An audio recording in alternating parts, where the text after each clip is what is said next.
Wherever I go, I carry a small gray stone. It is in my purse all day and tucked under my pillow each night, and on it are painted three simple words: expect a miracle. I did expect one, and against all odds, that's exactly what I was given. A year ago, when I first had bloating and pains in my pelvis and lower abdomen, I passed it off as side effects from the estrogen I was taking for menopause. But driving home one day, the pains were so bad I nearly crashed my car. This can't be normal, I thought in fear. I'm a nurse, so I raced to my medical books. Almost as if directed, I picked up one book from the shelf and opened straight to the page on ovarian cancer. A chill raced down my spine as I read the symptoms: bloating, pain, frequent urination. I had every one of them. We'll have to do some tests, my doctor said, but I must warn you it could be ovarian cancer.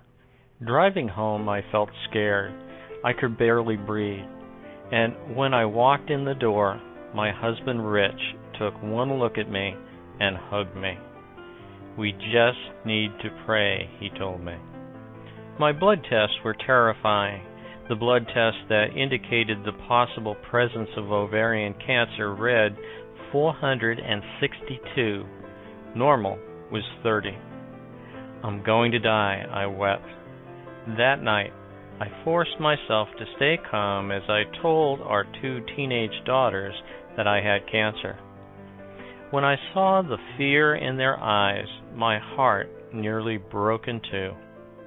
So I wouldn't be a burden to them with my fear, I said that I had to run to the store and slipped out to my car, tears pouring down my cheeks.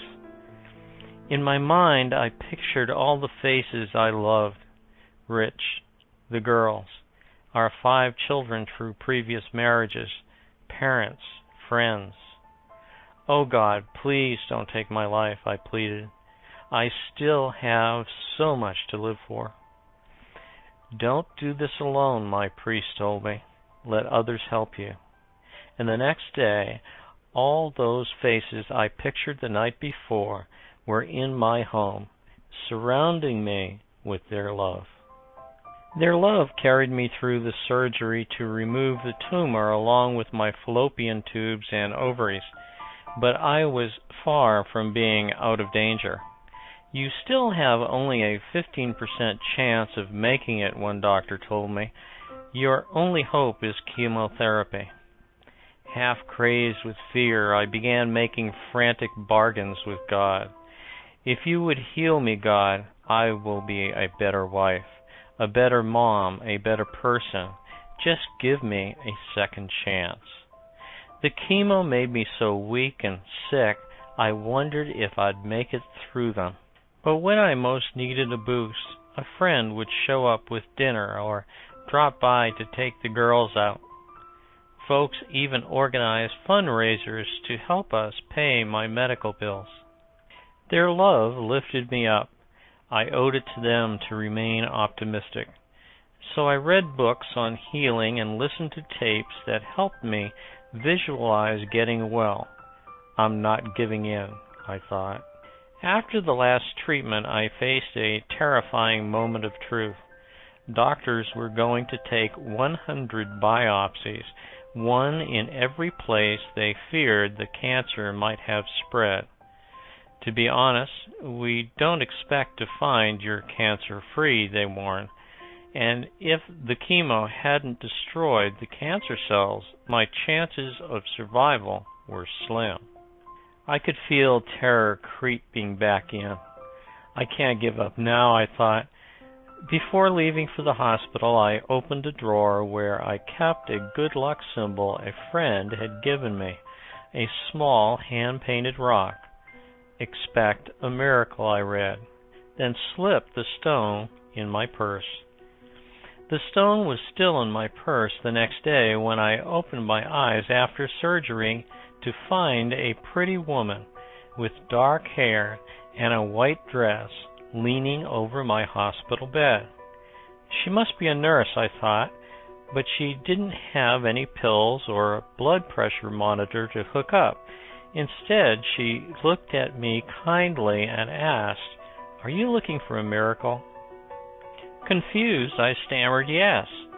But how did she know? Then before the question left my lips, she vanished. The next morning, the woman in white was beside me once again. In her hand was a plaque that read, "Miracles happen every day." "Is this what you're looking for?" she asked gently. Tears sprang to my eyes, but before I could say a word, once again she was gone. As I gazed at the plaque she had given me, I felt a funny tingling sensation throughout my body. "Dawn," Rich said as I opened my eyes, "the results of the biopsies are in. They are all negative, each and every one." I'll never know whether the woman was a nurse or an angel, but it doesn't matter. She came to let me know that hopes are never foolish, prayers are never wasted. Today I am 49 and cancer-free, and each time I hug my daughters, share a quiet moment with Rich, or just watch autumn leaves blow across the sidewalk, I remember that every new day is a blessing, a new chance to expect a miracle. In Revelation 5:8, we are told of 24 elders falling down before the Lamb, holding golden bowls filled with the prayers of God's people. Surrender your will to God. Jesus even did that in the garden. Just think, one of those prayers in those bowls may be yours.